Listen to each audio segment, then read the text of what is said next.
Alfred Werner ने cobalt chloride लिया और उस कोबाल्ट क्लोराइड के साथ अमोनिया डाला, एक्सेस अमोनिया, तब उसको डिफरेंट डिफरेंट टाइप के कलरफुल कंपाउंड्स मिले। ओके, ये थोड़ा बड़ा हो जाएगा वेसल, 4 वेसल्स चाहिए मुझे, 1 2 3 एंड 4 कंपाउंड। और यहाँ भी इसका अगर हम लोग दिखे तो इसका ऐसे हो रहा था, CO और NH3 थे वो 6 थे और Cl3 हो रहा था, और ये कौन सा कलर दे रहा था, येलो।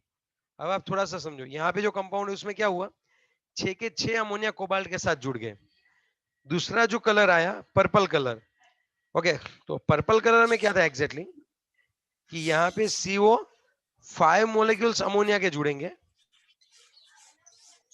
टोटल कितने हैं भाई, 5 मोलिक्यूल्स किसके जुड़ने वाले हैं भाई, 5 मोलिक्यूल्स किसके जुड़ने वाले बताओ, अमोनिया के। तो सर एक और एमोनिया। मोलिक्यूल, एक मोलिक्यूल आएगा Cl का, और बाकी दो बचे वो, बाकी जो दो बचे वो Cl2 बाहर रहेंगे। ओके, मतलब ये Cl भी कोऑर्डिनेट कोवेलेंट बॉन्ड बनाता है। हाँ, फिर यहाँ पे क्या होता था एग्जैक्टली, यहाँ पे जब हम तीसरे पे आते हैं ग्रीन वाले में, तो यहाँ पे भी कुछ ऐसा CO, सर उसमें एक और NH3 किधर गया? NH3 नहीं है ना, वो सॉल्यूशन में ही, डोंट वरी, एक्सेस अमाउंट है, जितने चाहे उतने ले सकता है, नहीं चाहे उतने नहीं ले सकता अभी फिलहाल, ठीक है। अभी उसको तो क्या पता था क्या कितने हैं, उसने तो क्या किया, कोबाल्ट क्लोराइड में अमोनिया डाला, तब उसको पता चला 4 different different types of colour के कंपाउंड्स मिल रहे हैं। समझे आप बात। फिर आया CONH3 जो है वो 4, 2 Cl कोऑर्डिनेट्स और एक Cl यहाँ पे। ओके, और जब बात की लास्ट में जो वायोलेट कलर वाला आया उसमें भी सेम था, CONH3 कितने थे, 4, Cl2 और एक Cl बाहर रहता था। है सर, आपको कैसे पता चल रहा है, चलो हमें एक चीज ये बताओ, आपको कैसे पता चल रहा है कि यहाँ पे एक Cl बाहर है, यहाँ पे एक Cl बाहर की साइड है और दो अंदर की साइड है, आपको कैसे पता चला बताओ। क्योंकि जब मैंने इसके अंदर कौन डाला, अब इन सभी के अंदर मुझे ऐड करना है, पता है आपको कौन ऐड करना है, access AgNO3। Amount of AgNO3। तब मुझे पता चला कि यहाँ पे मुझे 3 मोल ऑफ AgCl मिले। अब देखो Ag उसी क्लोरीन को ले जाएगा जो नॉर्मल आयोनिक बॉन्ड से है, जो अंदर कोऑर्डिनेट कोवेलेंट बॉन्ड से जुड़े उनको नहीं ले पाएगा वो। तो यहाँ पे 3 क्लोरीन बाहर आयोनिक बॉन्ड से थे, तो 3 मोल ऑफ AgCl निकल गए, यहाँ पे 2 मोल ऑफ AgCl निकले। चलो तो आप इसका सीधा मतलब क्या निकालोगे, आप इसका सीधा मतलब क्या निकालोगे बताओ, कि 2 मोल AgCl बना, आपने इसमें AgNO3 डाला, तब ये जो Ag था वो कैपेबल था 2 मोल्स AgCl बनाने के लिए, कंपेयर टू दिस ये 2 मोल बनाता था। तो मुझे पता चल गया 2 Cl बाहर आएंगे, और यहाँ पे जब ज्यादा अमाउंट डाला तो 1 मोल AgCl मिला, और यहाँ पे भी 1 मोल AgCl बना। है सर, यहाँ दोनों तो सेम ही स्ट्रक्चर, फिर कलर क्यों डिफरेंट डिफरेंट है, मे बी वो एक दूसरे के आइसोमर होंगे, मे बी वो दूसरे एक दूसरे के जियोमेट्रिकल आइसोमर होंगे, या फिर कोई और अलग तरह के आइसोमर रहते होंगे, इसी की वजह से उनका कलर डिफरेंट डिफरेंट आता होगा। यस और नो, है ना। Yes sir. तो ये बात भी हमें जाननी चाहिए। ओके, अब हमें थोड़ा सा सोचो, फिर मैंने सोचा कि चलो जो बात है, जो भी कंपाउंड मुझे मिला है ना, मैं उसको पानी में डालता हूँ, इसका आयोनाइजेशन करवाता है। तब मुझे पता चला जब मैं पहले का आयोनाइजेशन करवाऊंगा ना, तो ये पूरा इंटैक्ट रहेगा। तो मेरे में टोटल आपको पता है कितने आयंस मिलेंगे आपको, टोटल 4 आयंस मिलेंगे। कैसे, 3 Cl माइनस मिलेंगे, और एक क्या मिलेगा, एक क्या मिलेगा, CONH3 6+3। ये वाला ग्रुप कभी आयोनाइज नहीं होता, जो मैंने ब्रैकेट में बताया है वो कभी आयोनाइज नहीं होता। तो यहाँ पे मैं ऐसे लिख सकता हूँ 1Gem3, कौन से इलेक्ट्रोलाइट बोल सकते हैं इसको, 1Gem3, एक के कंपेयर में 3। यहाँ पे कितने का इलेक्ट्रोलाइट, इसको कैसे लिख सकता हूँ मैं, बोलो 1Gem2, यस और नो।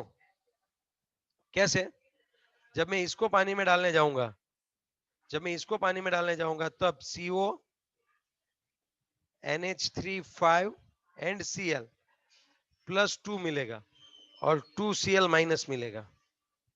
टोटल कितने नंबर ऑफ आयंस मिलेंगे? 3 आयंस, 2 Cl माइनस और एक कॉम्प्लेक्स। यहाँ पे क्या रहता होगा? अब इन दोनों में सेम, इन दोनों में क्या रहता होगा?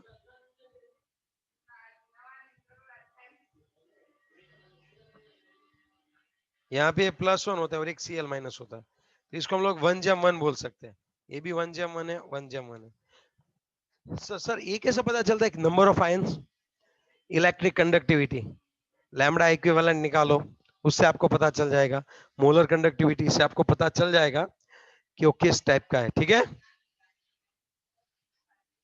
तब आपको ये पता चला यहाँ पे 1gm3 था, एक कैटायन है 3 एनायन है, यहाँ पे एक कैटायन है 2 एनायन है, यहाँ पे एक कैटायन एक एनायन है। तो ये जो कॉम्प्लेक्स होते हैं वो डिफरेंट डिफरेंट टाइप के होते हैं।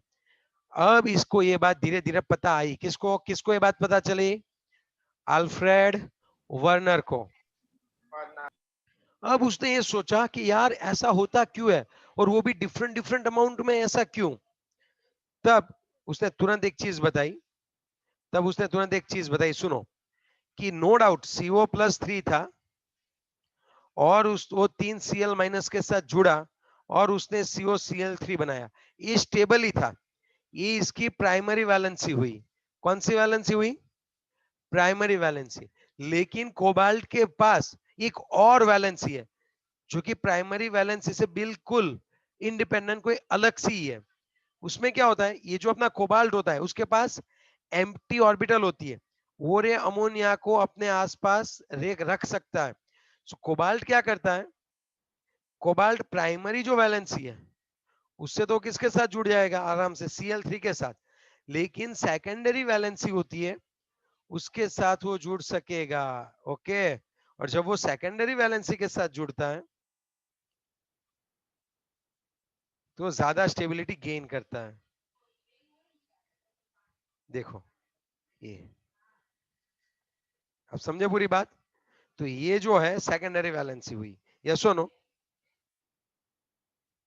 तो Yes, इसने, sir. उसने पहला क्या बताया कि यहाँ पे अगर सपोज अगर दूसरा कंपाउंड था इसके बाद वाला, तो उसमें क्या था, जो पर्पल था उसमें CO NH3 5, तो NH3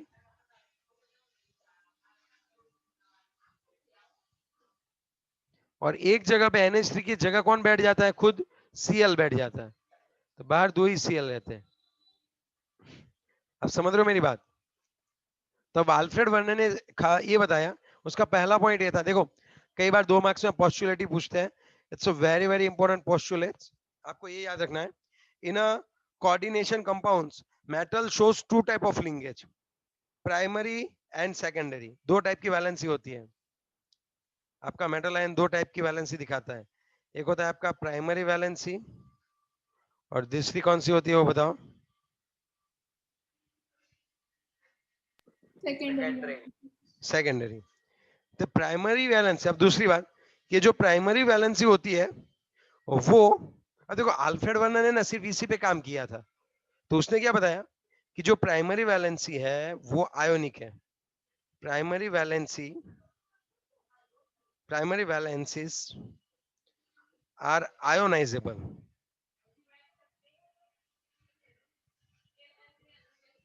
and are satisfied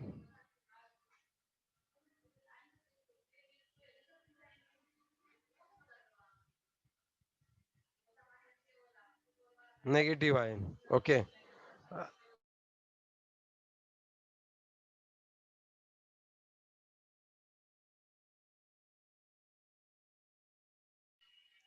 अब आप देखो कि जो प्राइमरी वैलेंसी होती है वो क्या होती है, आयोनाइजेबल होती है and are satisfied by negative ion. Actually उन्होंने यहाँ पे लिखा नेगेटिव आयन, लेकिन जरूरी नहीं है, वैसे तो मोस्टली ये प्लस ही होते हैं, तो हम ये बोल सकते हैं हाँ कि भाई नेगेटिव आयन से हमारी प्राइमरी वैलेंसी क्या होती है, सेटिस्फाई होती है। ओके, यस और नो? Yes, sir. क्योंकि ये नेगेटिव है, देखो +3 है, प्राइमरी वैलेंसी है, नेगेटिव आयन से सेटिस्फाइड हो गई, और ये आयोनाइजेबल, आप इसको पानी में डालोगे तो CO+3 3Cl- मिलेगा। लेकिन अब जो मेन बात आ रही है वो है secondary valencies. So third point is that secondary valencies are non-ionizable, none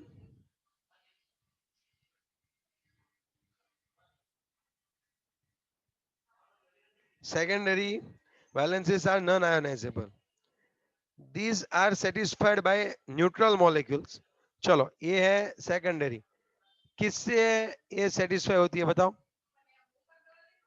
It's a satisfied by neutral molecule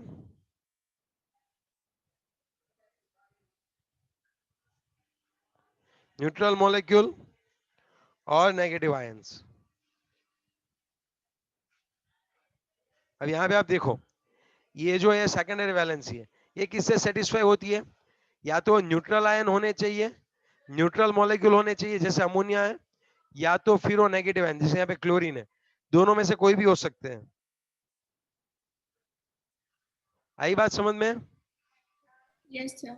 और उसने ये बताया कि चलो तो सेकेंडरी जो वैलेंसी होती है वो उसके आसपास कितने जुड़े हुए हैं, इस ब्रैकेट में कितने जुड़े हुए हैं, उसके कोऑर्डिनेशन नंबर के जितनी होती है. यहाँ पे चलो कोऑर्डिनेशन नंबर कितना हुआ, इसके आसपास कितने जुड़े हुए गिनो. 6. 6. 6. तो इसकी सेकेंडरी वैलेंसी भी 6 हुई, इसकी सेकेंडरी वैलेंसी भी कितनी हुई? 6. आई बात समझ में? Yes, sir. तो I can say secondary valence is equal to the number of coordination number, and that will remain constant for any molecule metal ion. किसी metal ion के लिए उसका कोऑर्डिनेशन नंबर फिक्स होता है, और वही कोऑर्डिनेशन नंबर जितना है उसका, वो उसकी सेकेंडरी वैलेंसी है. तो आप मुझे बताओ इस कोबाल्ट की सेकेंडरी वैलेंसी कितनी है? 6. और इसकी प्राइमरी वैलेंसी होती है उसका ऑक्सीडेशन नंबर. प्राइमरी वैलेंसी होती है उसका ऑक्सीडेशन नंबर. कोबाल्ट का ऑक्सीडेशन नंबर है +3, तो उसकी प्राइमरी वैलेंसी है 3, बट उसकी सेकेंडरी वैलेंसी है 6. आई अभी बात आपको समझ में? और नेक्स्ट वन, कि जो सेकेंडरी वैलेंसी से जुड़े द आयंस और groups that bound by secondary valence or secondary linkage to the metal ion have a characteristic spatial arrangement corresponding to a different coordination number. मतलब यहाँ पे उनकी जो जियोमेट्री है और उनका स्पेशियल है. स्पेशियल मतलब कि 3D में जो उनकी अरेंजमेंट है वो उनकी कोऑर्डिनेशन नंबर के हिसाब से बहुत सही होती है, डिफरेंट होती है. जैसे मैं आपको बताऊं एक चीज, सबसे पहले अगर मैं आपको बताऊं 4 पॉइंट्स आपको रिवाइज करवाता हूं मैं. बी कॉन्सेंट्रेट, ओके, अच्छे से ध्यान रखो क्या बोलना चाह रहा हूं मैं. सबसे पहला पॉइंट था कि 2 टाइप की वैलेंसी होती है, प्राइमरी लिंकेज होती है, और दूसरी कौन सी होती है? Secondary linkage. यस और नो? चलो अब आते हैं प्राइमरी लिंकेज. तो primary linkage is a ionisable, और दूसरी चीज क्यों आयोनाइजेबल होती है और फुलफिल्ड बाय नेगेटिव आयन, और is equal to oxidation state of metal ion, है ना? लिख लेना ये पॉइंट.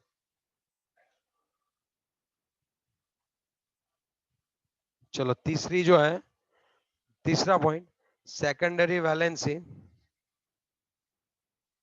सेकेंडरी जो आपका वैलेंस है इज नॉन आयनाइजेबल,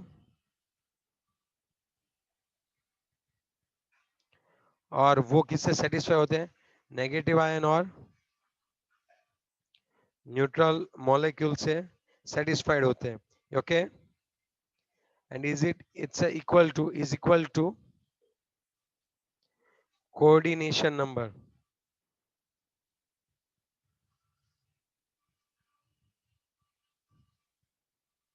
आया ना? ओके, एंड लास्ट वन हमने ये पढ़ा कि यहाँ पे according to the coordination number, और they have a characteristics